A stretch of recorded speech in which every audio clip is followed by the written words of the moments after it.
Hey guys, AJ, drummer for Something Heavy here, and I would like to welcome you all to the inaugural episode of my new podcast, Music Saved My Life.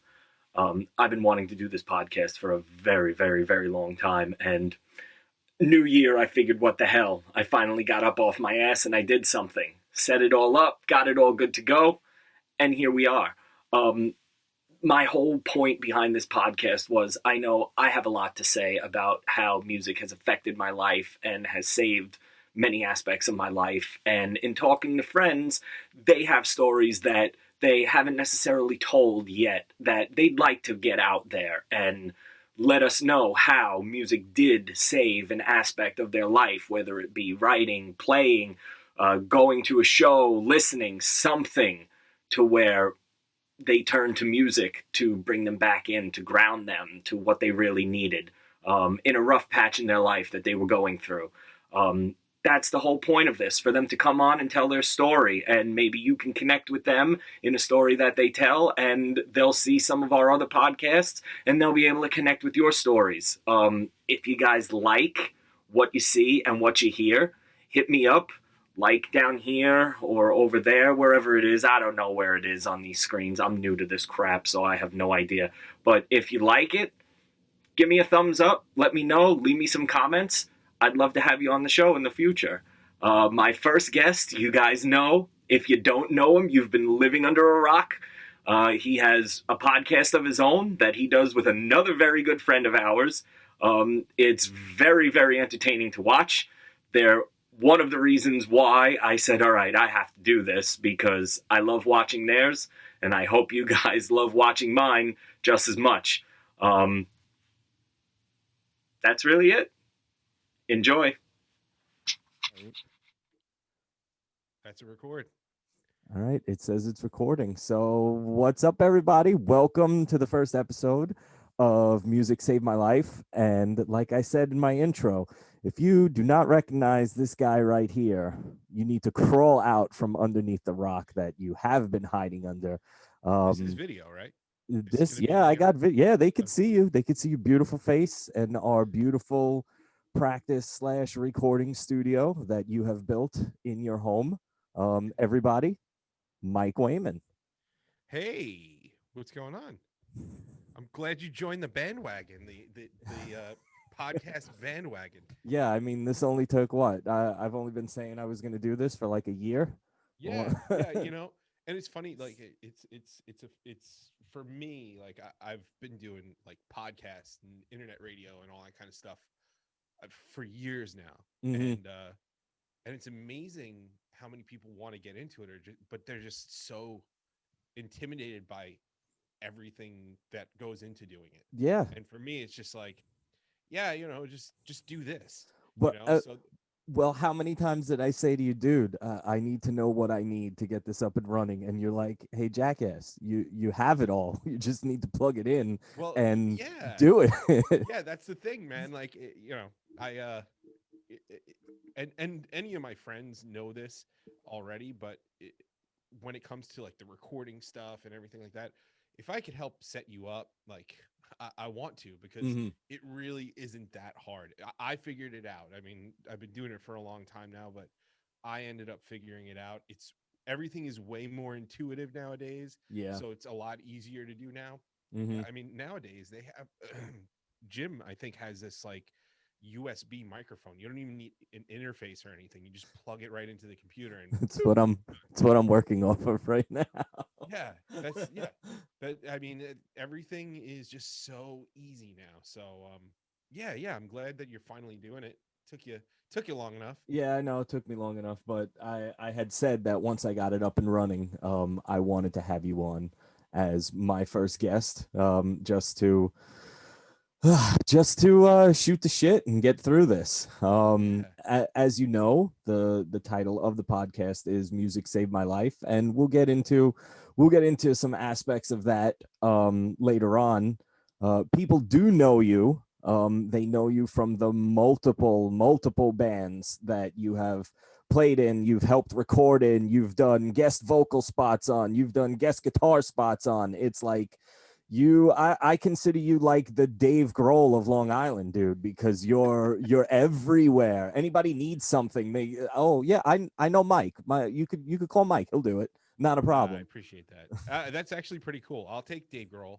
I'll take Grohl any day of the week. He's And and you know what? People don't know very much about your drum skills either. Like you do have drum skills. You need to showcase them on one of the Will It Sound Good heavy webcasts or something. no, that's probably a bad idea. You know what? For me, like I have really good 1 minute bursts, and then once that 101 comes, that's it. Like I go way off. So that's Um, what play for the 1 minute and then just loop it. That's it. Like yeah, that's I mean, come on, that's what the best you of got to us cut do. that part out now because we can't let people take a peek behind the curtain. They can't see how we work. Yeah, all that's how AJ records all of Something Heavy's drum parts. He plays a minute's worth and then we just loop it because I can't do it anymore. Well, you're a little different. That's Yeah. Well, all right. I'm going to start with not so much some of the burning questions, but I'm just going to start with, some of the questions that I had for you. I didn't write anything down. I had these all up in the old noggin because, I've known you for so long, but there is some stuff that I want to try and pull out of you that maybe I don't know.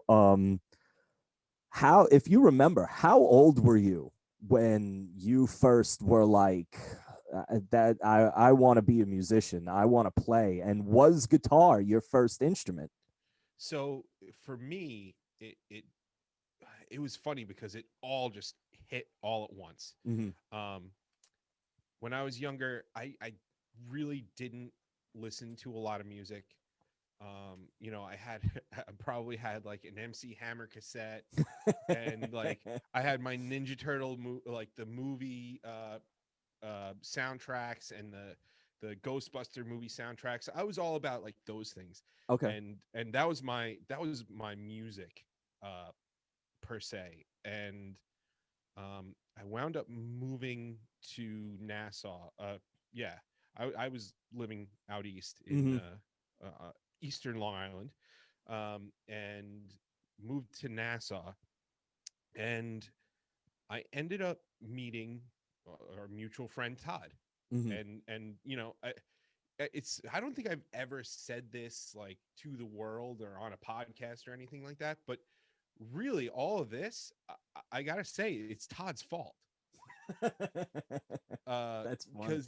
Because he, I started hanging out with him day one that I moved in to Belmore, New York, Mm-hmm. and it was, I think it must have been like 94, 95, and yeah, he was listening to Pearl Jam live, Green Day, Chili Peppers, all those bands, and immediately I was like, what is this? What Mm-hmm. is I like this. I love this. Mm-hmm. Um, so I must have been like finishing up fourth grade, going into fifth grade, and in fifth grade, by halfway through, a friend of mine and I just completely dove into music. And Okay. again, the Green Days, the Pearl Jams, STP, those bands. By sixth grade, which was 96, um, that was it. Like I knew what I wanted to do. Mm-hmm. For my talent show in sixth grade, I actually did all by myself the Oh my secret god. track on Dookie. I Oh lip my. synced it because I wasn't a musician. Um, so from that moment on, I kind of knew this is what I want to do. And again, Chili Peppers were my favorite band from Mm-hmm. forever. And I wanted to play bass. And Okay. my parents were like, listen, we don't necessarily have the money to just like throw into a bass, but your dad has a guitar. Mm-hmm. We'll, we'll let you play around with that for a little bit. So he had a 12 string Ibanez, Oh yes. and he gave me a book of chords, and he taught me an E chord, and he said, okay, well, get that down and figure it out and then just like look at the chords and this is the formations and just we'll go over another chord. And then that night I just worked so hard on going from an E to an A Mm-hmm. that I ended up figuring out most of Black by Pearl Jam. Okay. And from then it was just off to the races at that point. And then when I graduated 6th grade, my parents bought me my first guitar. It was a Samick. Yeah, I remember the salmon. Yeah.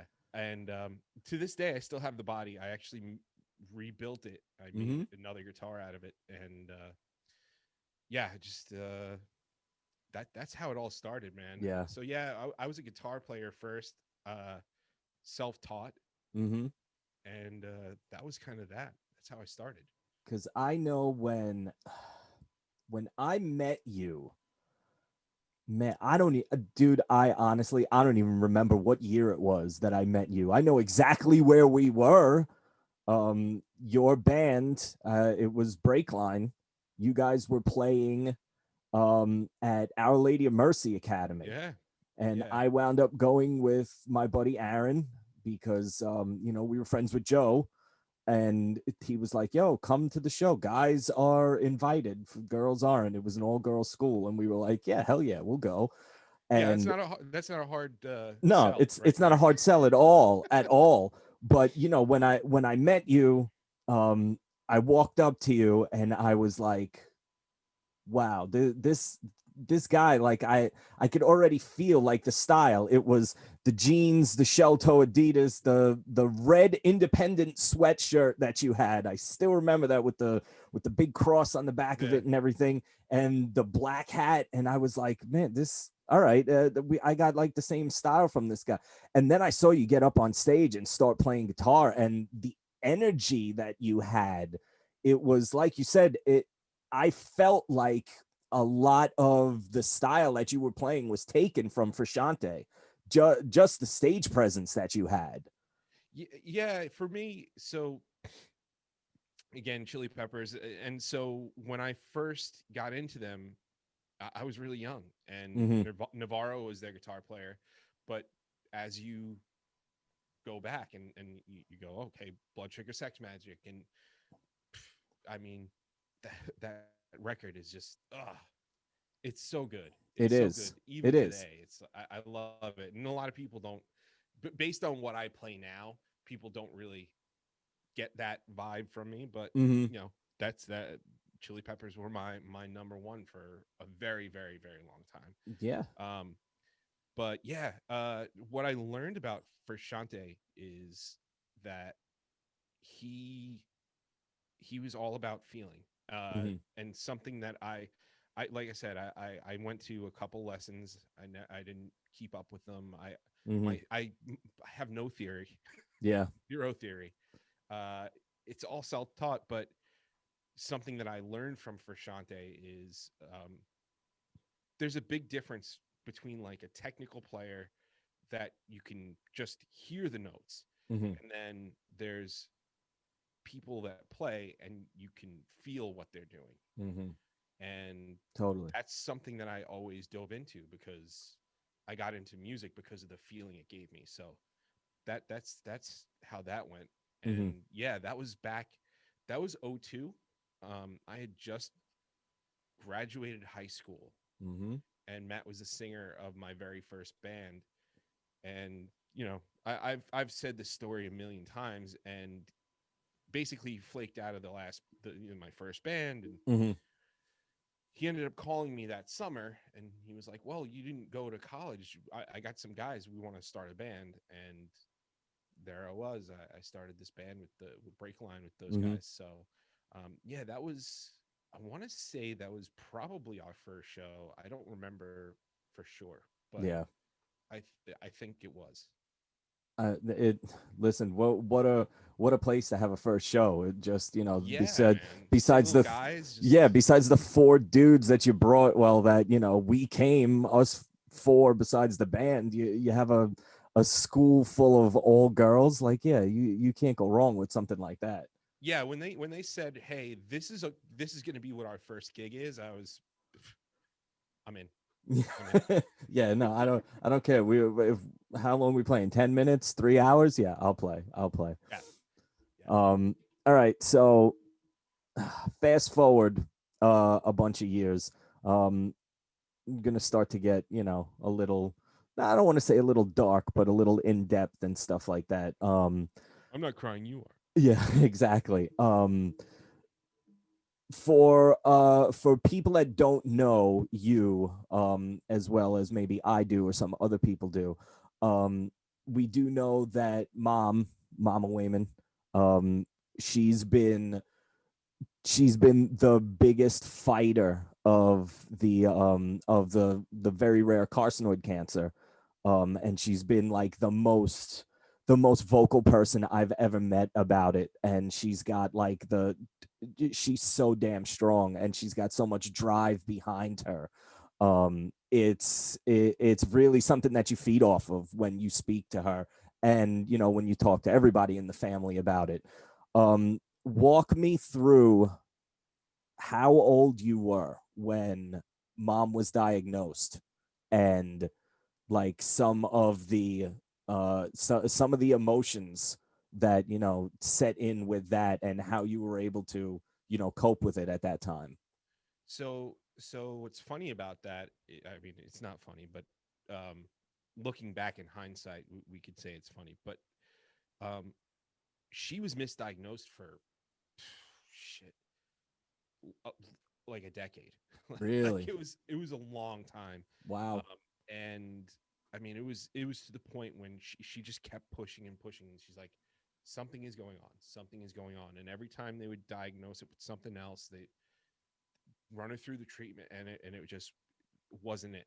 And it got to the point where my father and her went to the doctor, Hmm. and they're sitting there with the doctor, and the doctor turned to them and said, I think you're having marital problems. You need to go see a therapist. Oh my God. And they looked at him and they said,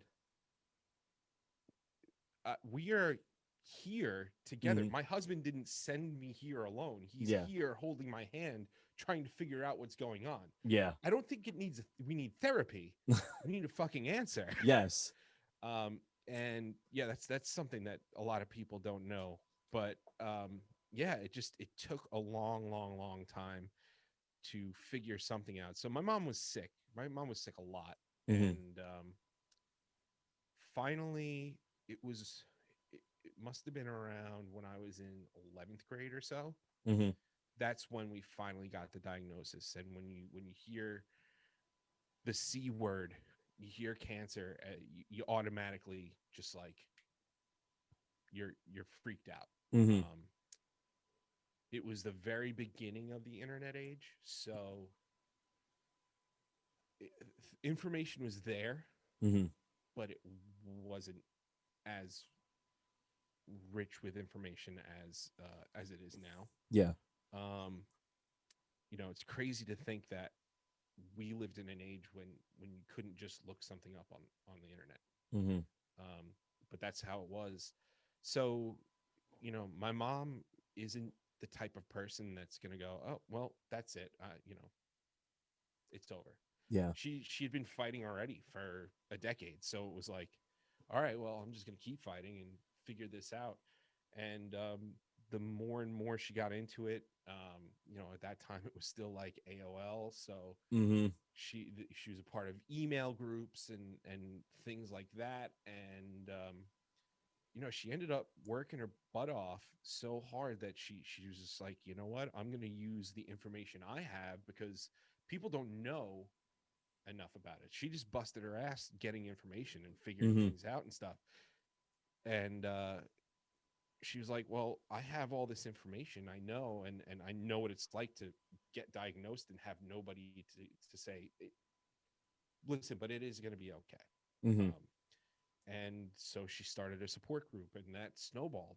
It just snowballed into a nonprofit. Hmm. And uh, it's it wasn't without its tough times. And I'm sure as a young teenager, or late teen, I was I definitely coped in different ways. I probably was Mm-hmm. just out with my friends. I was probably drinking way too much. I was, but you know, dove into music and stuff like that. But yeah, she always fought it, and she always had a great poker face, I guess. Mm-hmm. And her strength gave me strength, Mm-hmm. and that was really the main thing. Um, so yeah. And now here she is, freaking 20 years later, and she's got she's like she's like a rock star in that community. Yeah. She's putting on these crazy, I mean, right now obviously not, but she's putting Yeah. on all these crazy conferences, traveling, or was traveling all literally all over the world. She Mm-hmm. was going to, like, Germany for 2 or 3 days. It's like, excuse me. Mm-hmm. um so yeah, she and then my dad too, just, you know showing me how to be a man, and be there for your wife, and Mm-hmm. you know it was, a lot of people could go, oh well, sad, sad, sad, sad, sad, and then when you really look at it, it's like, you know what, these are the people that shaped me, Mm-hmm. and they persevered. Yeah. That was it. Perseverance was everything, Mm-hmm. and making it work, and being adaptable, and figuring it out, Yeah. because um best laid plans, Mm-hmm. it's the saying. Yep. Best laid plans of mice and men, and it's true. It's true in just about everything in life, Mm-hmm. and you just got to roll with the punches and take things as it comes, and that's what they showed me, and strength for sure. Yeah. Now during this time, like, you guys find out, all right, what are our next steps? You're showing mom the most support you can. During this time in your musical career, like, did it affect, because I know you've always been writing, and I know you've always been writing lyrics and poems and stuff like that. Did any of what you were feeling come out in what you were writing, like, at that time? Like, it was there ever a time that you were, you saw what your mom was going through, and you just got so upset, you sat down with a pen and some paper, and, like, you just wrote? Was there ever a time? And is there anything that we that we have heard in the past that pertains to that, and maybe we don't know? Like, there's a song that you have written, whether it was, with Breakline or Last Turn Off Broadway, or with FFR or something like that, with a lyrical content, can relate back to that, and we don't know. Yeah, I mean, so back then, back during the uncertain days, um, it was a lot different, and I was not. I was actually not always writing lyrics. I wasn't. Um, I was afraid of a microphone until, I mean, if you want to tell that story too, Yeah, I was it's literally not afraid of in a this, not in microphone. this one. Yeah, I was afraid of a microphone until you would ask me to sing for you, and I was like, but what? I'm not a singer. Uh-huh. Um, so for me, it was always about the music, Mm-hmm. and very, very, very rarely about the lyrical content. And working, when you're a guitar player and you're working with singers, a lot of times um, your singers aren't usually, they're not perceptive to, hey, I wrote these lyrics, like, what do you think? Mm-hmm. A lot of people just go, well, I can't, I didn't write them, so I'm not going to sing it, Yeah. you know and that's just not, I'm sure there was a point in time where I felt that at some point, but Mm-hmm. overall, if it's a good idea, it's a good idea. And if it's great lyrical content, it's great lyrical content. And if you can't put yourself into it, Mm-hmm. maybe you have a problem. But if you can put yourself into it, why couldn't you sing it? So yeah, I mean, at that point, at that moment in time, I'm sure there was a lot of I'm sure there was a lot of songs that I would just sit there and play, and Mm-hmm. just that would be my feeling. That would be me expressing my feelings, which is just writing a song Yeah. per se. Hmm. Um, but yeah, as far as lyrical content, like I said, I had probably written a few songs here and there, and they were probably Okay. terrible because they were about, a girl from school who didn't recognize me, or whatever it is. Oh yeah, I've wrote many of But those. yeah, but I didn't really start getting into the writing thing until Product the 80s, and Okay. that's when my lyrical stuff started coming. Hmm. And the reason why I bring that up is because when we did get into the band, um, Product of the '80s together, it seemed like the it it seemed like the lyrics would just flow out of you. It was like every time we hung out, it was, all right, we had a couple of riffs, but you were like, I already got lyrics for this. And it was like we had a half a riff and you already have like a page worth of lyrics. Like it seemed so natural. It was one of those things where I like, maybe it was just all those years of not really realizing that I have that stuff within me. Hmm. um and a connection to the music for me. I always if an instrumental is played for me, and I've never heard a melody over it, my brain are like, it automatically starts going to, okay, what's a good melody for this? Yeah. um and that's kind of what was happening. And as a writer, I'm sure a lot of writers who listen to this, can say the same thing. It's just sometimes you just hit gold, and you just hit a spot in your life, and you're just able to write and write and write and write and write. Hmm. And when we started, I hadn't done it before, and I I loved writing. I didn't know I loved writing, and then I loved it, and Yeah. it showed. And I wrote a lot of stuff. I actually found old binders of and folders of like lyrics and stuff, like little yellow pages of just Yeah, doodles dude. and shit. Yeah. Um, so yeah, that's kind of how it went for me, and it all just comes from personal experience. Hmm. Well, getting more into that, I know you and I, because we've spoken about it many, many times, and you've helped me many times through my hard battles. We've both dealt with a few bouts of depression, with with growing up. With growing up comes, more responsibilities and more bullshit that we have to deal with. Was there Let me rephrase that. What would you say was your darkest point emotionally? So, definitely there were a few of them. Mm-hmm. And some I didn't recognize until I was older. Okay.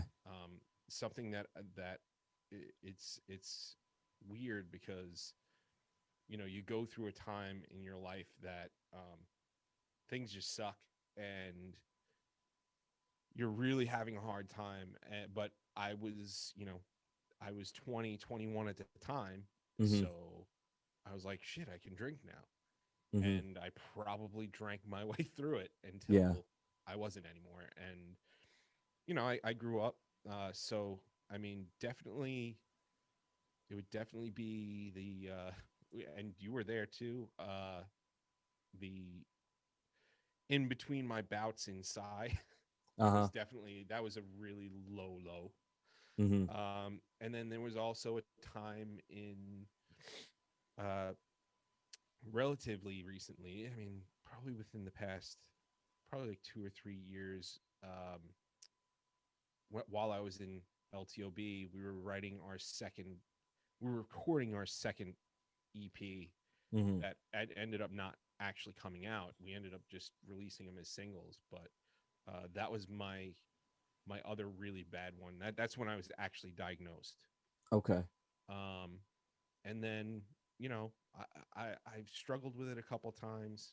Uh, for the most part, I've been able to kick back. You know, Mm-hmm. the past year and a half, I kind of hit a hard one, but you know, it's what I do is I now I have this, so I can come get lost in here, get lost in music, write something, whatever. Um, but I would always go to music that because it was always there. Mm-hmm. Even if I wasn't writing, I think during my first bout, I just I just played music so friggin' loud and just went Mm-hmm. off and just listened to music and stuff. And then you know, and then sometimes you're right. Sometimes you just get hit with so much that you just write all about it and Mm-hmm. exactly what you're feeling. And those tend to be a little bit harder to go back and re-record. But Mm-hmm. you know, you do it because it's cathartic. It's Yeah. you know, and hopefully what you put out and what you say can touch somebody else and they can go, oh, um, I know what this feels like, and somebody else has felt this way before. And you know, hopefully people do see that I'm feeling good. I Mm-hmm. I have a really good time. I got an awesome band that I'm playing with. I got awesome projects going on. It, it, things are good, you know. Um, but yeah, It it definitely shows, man. And you're like you said, sometimes you just get there and you just write, and when it comes out, and sometimes it's gold. Like, I can hear, especially in the stuff that you're writing now, I can hear the emotion come through, and I could really connect. Like, man, can I connect with some of the stuff that you're writing. Like, the first time you let me hear the lyrics for Alone, you played me the song, and I just turned and I looked at you and I said, did you write this about me? Because I'm just like I'm feeling such that connection to it. Like, yeah, I was in that dark place. yeah, I felt like it was just me. There was nobody else. And you can, like I said, you can hear it in the emotion, the way you sing and the way you add the screams to it at the perfect point. I know, for me personally, and I'm in the damn band, it resonates for me so deep. I think it does for a lot of people that hear it too. And to know that you've, with the hardships that you've gone through, you've been able to write about them and reflect on them and come out better on the other side. It gives people hope. People who may be going through what stuff that you have gone through. Maybe they just had a relative diagnosed with the big C word and something like that, and they don't know how to deal with it. Maybe themselves were diagnosed with it and they don't know how to deal with it, or that they're going through some type of depression. I know when I was going through mine, you were the one who had told me, and I tell people to do it now. You were like, dude, just get in your car and just go and scream. Just go drive, crank the radio, and just go and scream. And I can't tell you how many people I have told to go and do this, and they call me like an hour or two later. They're like, dude, that I feel like that weight has been lifted a little bit, just because I haven't been able to get that emotion out. yeah. Thanks, man. And first off, thank you for what you said about what I've been writing lately, because that was something that I was really worried about, because you know, the LTOB thing, we shared a lot of the writing and the co-writing and stuff like that. And you know, I always had me my own self, and then Mm-hmm. so that's me. That's you know, that's gonna be there always, and it's gonna Mm-hmm. be whatever I just deem it to be. That, you know, I could do a hip hop track, and I'm just going to release it under that. But my next real project, I had a clear vision of like, okay, I want to get heavier. I Mm-hmm. want I got into progressively heavier music, and that's what I wanted to do. I like you said, with the screaming thing, I I've always been able to kind of scream, Mm-hmm. and then it wasn't until the past like 5 years or so that I really found that scream, Mm-hmm. and that comes from being like, I need to take a ride, and I'm just gonna blast the music, and I'm gonna scream along to all this stuff, Mm-hmm. and you know, it's really where I did learn. Yeah. Um, and you learn very quickly where not to scream from and where to scream from and stuff like that. So that helped me a lot in a lot of ways, besides, you know, like just literally being catharsis and feeling like a weight lifted off your shoulders. I Mm-hmm. also felt like I was being productive. So Yeah. and for me, that's always like super important. It's just like, yeah, well, if I'm doing this, I need to be moving forward with something. Mm-hmm. I have like this thing in my head about it, and I can't seem to get over it. But yeah, that's kind of where that came from. Um, the just the catharsis of literally just screaming. Yeah. I mean, there's reasons why people are told to just scream into a pillow. Mm-hmm. I mean, sure, it could hurt your throat, Mm-hmm. but um, it helps. It Yeah. helps. It might it Sometimes might it's like the it might hurt one thing and help heal something else. right. Um, like I remember, just go off on a little tangent here. I remember when we were recording the FFR album with Gary in the Hmm. basement, and we were recording Move On. I said to Gary, I said, there's only one part in a song where I want to scream. I just want to. It can be like a 3-second thing. I just want to scream. And he was like, yeah, where you want to do it in the song, go down and do it. And I went down and I screamed, and he was like, yeah, that kind of sucked. And you're not screaming with any emotion. And you got on the mic and you were just like, do me a favor, close your eyes, just go to the darkest point that you've ever been, the thing that has it's hit you the hardest, it's hit you in your heart, it's hit you in your soul and everything like that. Get that image, get that feeling in your head. And then you said, you got it? I said, yeah, I got it. And hit record. And that scream, it's like, it's almost, the scream I let out was almost like a blood curdling, like cry for help Yeah. scream. And anybody that's heard the song knows it's there for about 3 seconds and it's gone. But that 3 seconds was like the most freedom that I had felt in a long time. And it just so happened to make it to a recording. Yeah. And it was like you said, it was just like, yeah, it hurt, but it felt good at the Yeah. same time just to get it out. Yeah, man. Yeah, that was a fun that was a fun recording experience for sure. Oh Like, yeah. especially, well, the first majority of it. Then there was like drama or whatever. But yeah, But what. yeah, we had a good time, man. That was a lot of fun, and that working with Gary um really helped me in my music production endeavors too. Mm-hmm. Um just because, and even after FFR, I worked with him. Mm-hmm. We were in like a writing team. We were working with pop artists and rap artists and stuff like that, and I used a lot of his methods that he helped me with getting into that headspace, Mm-hmm. and I use it to this day. um you know that and I'm not doing this to bash on him, but Uh-huh. my other recording experiences before that were just, I mean, it was like an hourly. It's like, okay, well, go in, you've got an hour, so let's do what we need to do. Mm-hmm.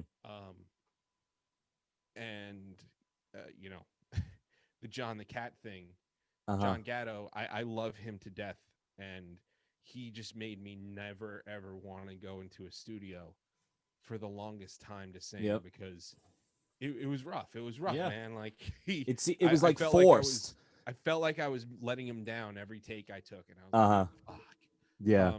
But yeah, working with Gary and his his way of doing things, and then then I started doing stuff on my own, and then working with Dave Caggiano. I got to work with him on the Craig Strange record, Mhm. Careful of the Landmines, and Yep. then with LTOB's last one. And that was the money for me. Yeah. That was what I needed to really be able to get into that headspace. And that's made me more confident in doing vocals on my own, and even recording with other people too. Mhm. I've done a couple of things with you on the backup vocals and Mhm. stuff, um and even we did the cover of Paper Cut. um but I worked we worked with Jim and we worked Mhm. with G. We did a song with her, and we got I mean we got her to that dark place where she needed to be. Yep. And that's where you got to be when you're recording. Mhm.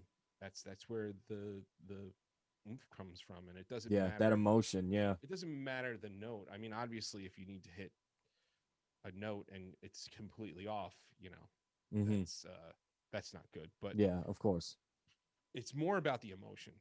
Mhm. It's all about the emotion. So yeah, that's where I'm at with vocals and that kind of stuff. That's super important. So as of late, your what would you say your like vocal slash screaming influences are? Because I mean, we've talked a lot of it, and I hear a lot of your scream being derived from like bands like Of Mice and Men and stuff like that. Like, what would you say was the band that you get in your car and you try and scream and mimic the most? Oh man. Um it's really hard. It's really hard for me to say a particular band, Okay. only because there's so many different styles of screaming, and for me, I never really, because being a vocalist first, Mm-hmm. and then kind of dabbling in screaming, and then knowing my limitations where they were, and then doing some Melissa Cross things, Mm-hmm. going to vocal lessons, things like that. I started to kind of figure out where the right spots were. Mm-hmm. And then when you when I told you, I'd go into a car and I'd just scream stuff. It wasn't one particular band. It was just I just learned where to get different sounds from, Mm-hmm. where it wouldn't destroy my throat. Yeah. That was the key for me. So I don't have a screaming. I don't really have a screaming vision per se. Mm-hmm. Um, Aaron Pauley from Of Mice and Men is insane. Yeah. He's just crazy good. Mm-hmm. Um, at both singing and screaming, and seeing him live too, doing it was just like, wow, okay, Yeah, dude, okay. he was Um, ridiculous. More recently, I'm really amazed by bands that guys can scream and sing at the same time, and Mm-hmm. weaving in and out of others. So I'm listening to a band a lot for the past couple of years called North Lane. They're out of Australia, Mm-hmm. and their singer, I mean, it was crazy. He wasn't the first singer of the band. They were huge in Australia, and then the singer had left. He joined the band. He was, I mean, he was in like some sort of American Idol type deal over there, Mm-hmm. from what I remember. And he ended up getting picked to sing for the band. They went in to record, and he was like, they were like, okay, so we're gonna do this song, and he's like, well, I don't know how to scream. Mm-hmm. And they were like, excuse me. They got all pissed. Um, so long story short, he ended up getting it down, and if you hear some of their material, then they have a few live live tracks out on like Spotify and stuff, Mm-hmm. the intensity that he has in the scream, switching over to the singing that he does is just it's it's freaking magic, man. Yeah. It's really awesome. So it's less of people's sound and more of their technique and ability to go from one thing to another, because I don't think I'm ever gonna not throw a hook into a song. Mm-hmm. It's just not my style. It's not how my head works. It's not how Yeah, I yeah. write. So um for me, it's experimenting with sounds, knowing my limitations, and making those pushing the limitations when it's needed, and Mm-hmm. just trying to figure out try and figure out more strategies. But Yeah. it's never been, I want this person's scream. I mean, Mm-hmm. we could go on and on about that. I mean, shit, Chester from Lincoln Park, Yeah. his scream was second to none. Mm-hmm. Um, Aaron Pauley, he's great. The dude from North Lane. Mm-hmm. Howie Jones, he from formerly of Kill Switch. Mm-hmm. I mean, the list goes on and on. Yeah, yeah, yeah. Uh, Silverstein, Shane Told from Silverstein. Just I use all of their Tully from The Word Alive. I just kind of use all of their things, and I just kind of try and go, okay, well, let me see if I can do that. But I just know I'm not going to sound like Yeah, them of with my course. scream. That's Of all. course. But yeah, I try to grow it. That's my main thing is try and grow the scream. And I just know, like I said, especially in the stuff that we've been doing, lately with something heavy, and even on a bunch of the stuff that you did, with me, my own self, like um, you can hear the emotion in your scream to where it's like, people have told me there is nobody that sounds like you, like especially when it comes to that scream. It's like they hear it and they're just like, good god, like it gives you almost chills, like for me, I know personally it does, like when we're on stage, that scream will just hit me, but then you know completely switch gears.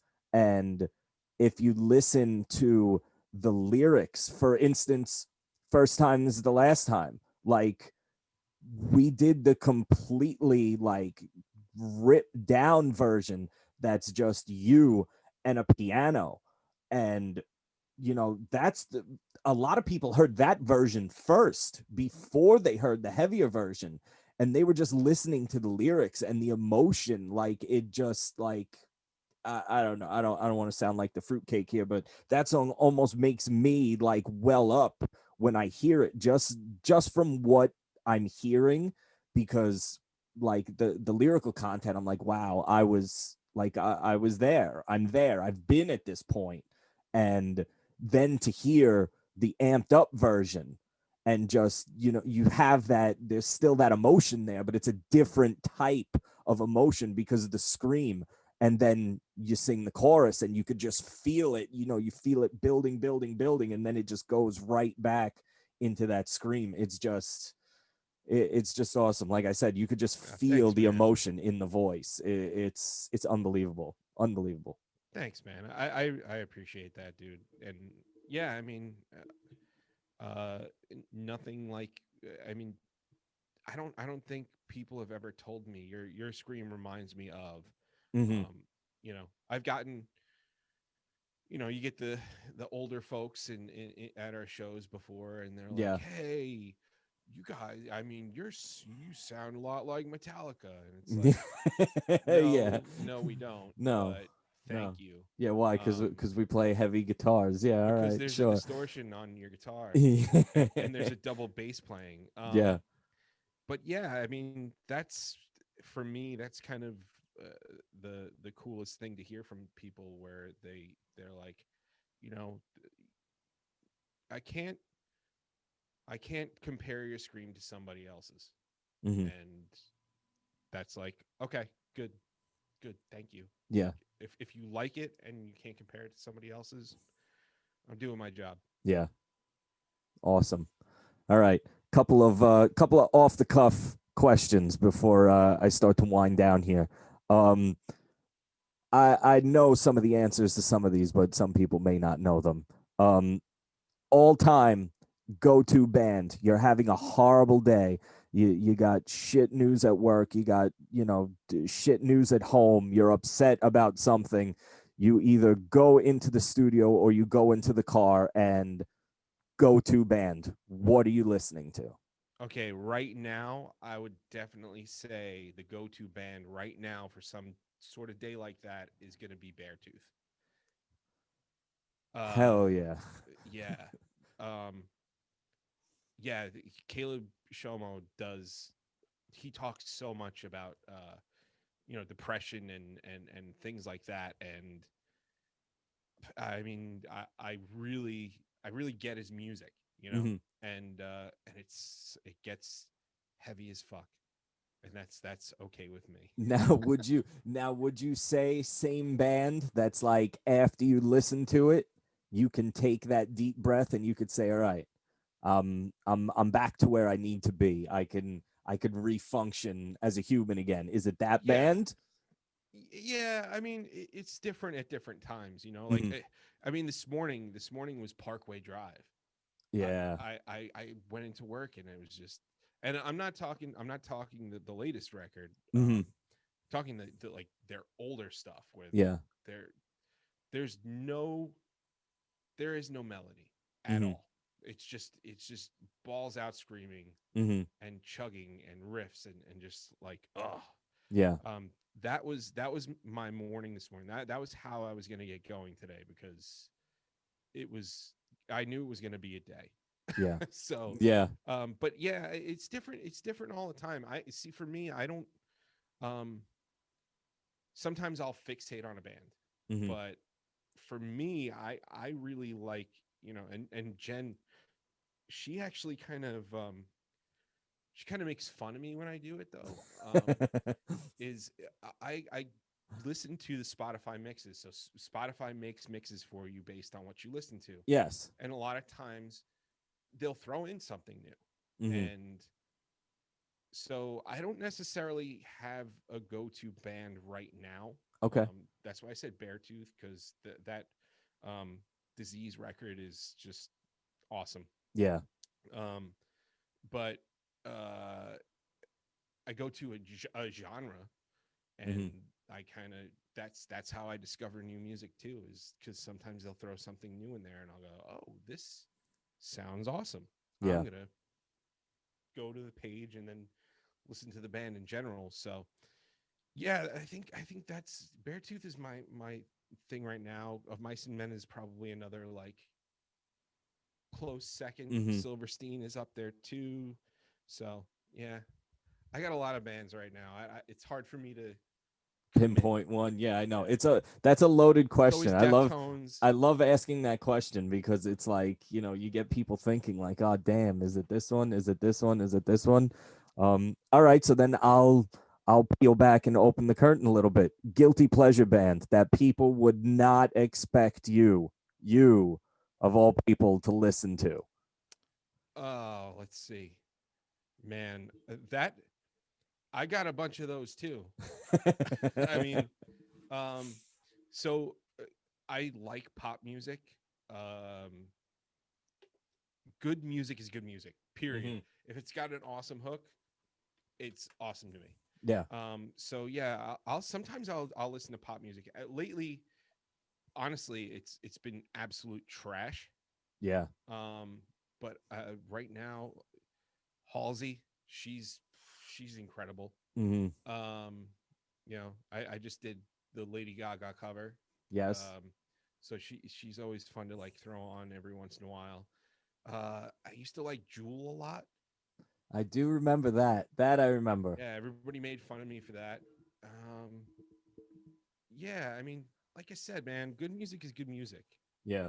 If it's a good song, it's a good song. I can't hate on that kind of stuff. But Yeah. yeah, right now I'm gonna say Halsey is guilty pleasure ish. Yeah. I always, uh, always been a big Wu-Tang fan. Mm-hmm. Uh, Red Man, Method Man, that kind of stuff. Man, yeah, just I have a lot of things people wouldn't expect me to listen to, and that Yeah, I no, do. you know what? I remember driving around in the Crown Vic or, the Galant or whatnot and going through I'm going to date ourselves, going through the CD books that we used to have. And Yeah, like you said, seeing yours and right next to each other, it would be the Chili Peppers and then Wu-Tang and then Rage and then like you said, like Jewel, and I would just kind of give you the side eye, like, what is this? And you would just be, don't judge me. I know there's a lot of shit that you listen to, that's out there too. Like right now, I have no problem saying my guilty pleasure right now is the Electric Light Orchestra. I can listen to ELO all day, every day. It's just yeah. I don't know what it is about it. It's Actually, just you know what's funny too? That you brought up guilty pleasure. Uh, New Year's Eve, Nelly performed. I saw that, He did it. He dude. did a medley of songs, and I'm just like, wow, Nelly. And then he went song into song to song, and you're like, wow, I like all these songs. Yeah, I know. Where'd he go? Where'd he go? Where'd Nelly go? He was getting a bad rap just for whatever reason, and then whatever. Yeah, Maybe he's it's great. good that he went, and then he can come back like he did in little nostalgia bursts. But we don't need that. That's enough, Nelly. We don't need any more of that. I could deal with Nelly once a year, just doing a nice medley of his songs and going like, I remember that guy. But I maybe like not. I like Maybe you. maybe not every New Year's. Like pick like another day. Pick like a random Thursday in like March or Brundle something. Monday. Yeah, which falls on Thursday. Yes, many people don't know that, and that's fine. They don't need to know that. Mike knows that, Joey knows that, Dan knows that, and Yeah. we'll leave it at that. Um, you know what? I think I picked your brain enough tonight, dude. Um, I definitely want to have you on again and talk about some Sure. other stuff. Talk about talk about your other podcast endeavors with the Bacon is My Passion, Bacon is My Yeah, good old Podcast, the Jimsy. with Jimsy, and Will It Sound Good Heavy. Yeah. um Everything that you've been doing so far with on that aspect of things is awesome. um Thank you. if you guys have not checked out any of Will It Sound Good Heavy yet, I'm just going to come straight out and say it. You're assholes because you need to listen to absolutely everything this guy has done. It's unbelievable. And you need to start checking out Bacon is My Podcast too, because it is hysterical just to see Mike and Jimmy be Mike and Jimmy. And I love every minute of it. Every single Thank you. minute of it, which again prompted me to want to do this. I'm eventually going to have somebody on with me too. They've already asked if they can come and be a quote unquote co-host. So I told her, I said, let me do a couple of these by myself first and see if I could feel it out. But Mikey, I want to thank you very much for Thank you taking for your having me, time man. out and sharing with us some stories that people may not have necessarily known. I know it's not always easy to pull back that personal curtain and let people take a glimpse, but I do appreciate it, and I know the people listening and watching appreciate it too. Nah, thanks, man. Thanks for having me on. I'll gladly do it whenever. Uh, you know, we do things all the time. We're in a band, so you Yep. know, let's do it again. And like I said, guys, check out Will It Sound Good Heavy? Check out Bacon is My Podcast. Check out Bacon is My Passion. Check out Strangerhood TV for everything these guys got going on. Jamming with a stranger. StrangerhoodTV.com. Strangerhoodtv.com. Sorry, I told you I'm new to this, so I Well, keep no, I mean, screwing these you things could up. go to YouTube and look for Strangerhood TV if you want to do the traditional way, or if you're lazy, I just go to wouldn't I StrangerhoodTV.com. wouldn't suggest some weird shit pops up if you just type in Strangerhood TV because I tried it and some stuff you don't want to watch comes Right. up. So don't do that. Go to Understood. strangerhoodtv.com. And like I said, thank you, Mike. Thank you, everybody, for watching. Hey, And hey, hey! Before you say goodbye, don't uh forget huh. we have a band. Oh yeah, that's right. It's written up there too. You Yeah, you guys can't really need to see it check anymore. out. Yeah, I know. Listen, I told you this is my first time. We'll Things will figure it get out. better. I'm gonna have like a banner and a green screen and shit. Like next time I'm gonna be in Delaware, you know, like that. Look, I'm in Delaware. Yes, Mike and I are in a little band called Something Heavy. We just released our newest single on New Year's Day. If you have not listened to it yet, I don't want to talk to you. You need to go and listen to it. It's called It's What's Written. It is amazing. And I'm not just saying that because I'm in the band and I helped write it. It is friggin' amazing. So check that out. Yeah. Because Chill. Mike, because All Mike right, now yelled you at can me. now you can sign off. Okay. So again, thank you guys for checking me out. Thank you, Mike, for being my guest. And I look forward to seeing and maybe interviewing some more of you in the future. Let's Thanks, do it. guys. Let's do it.